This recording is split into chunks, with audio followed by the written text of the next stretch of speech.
Guys ഇവിടെ നോക്കണേ guys, ഖബർ ജീവിതം എന്താണെന്ന് അറിയാൻ വേണ്ടിയിട്ട് ഈ ഒരു പെണ്ണാണ് ഗൈസ് എന്തിന് ഒരു വീഡിയോയ്ക്ക് വേണ്ടി അല്ലെങ്കിൽ ഒരു സിനിമ ഷൂട്ടിങ്ങിന് വേണ്ടിയിട്ട് ക്യാമറയും കൊണ്ട് ഖബറിനകത്തോട്ട് ഇറങ്ങാണ് ഗൈസ്.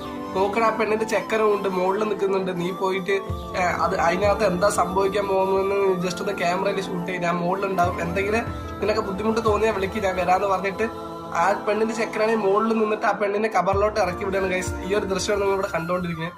പിന്നെ എപ്പോഴേ പറയാ മക്കളെ, ഖബറാണ്, കളിക്കേണ്ട കാര്യമില്ല.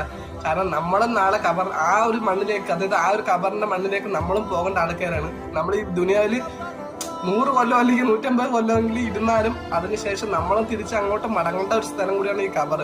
അപ്പോൾ അതിനെയൊന്നും വെച്ചിട്ട് ഇതുപോലെ ഷൂട്ട് ചെയ്യണത് അത്ര നല്ലതല്ല മക്കളെ. അതുകൊണ്ട് തന്നെ ഇത് നമ്മൾ എന്തൊക്കെ കളിച്ചാലും ഖബറുമായിട്ട് ഇങ്ങനെ കളിക്കാൻ പാടില്ല റബ്ബെ. അതുകൊണ്ട് തന്നെ പിന്നെ ഈ ഖബർ ശരിക്കും റിയാലിറ്റിയുമായിട്ട് നല്ല ബന്ധമുണ്ട് ഗൈസ്. കാരണം വേറൊന്നുമല്ല, നമ്മളെ നാളെ മരിച്ചു പോയിക്കാൻ നമ്മൾ തെറ്റുകൾ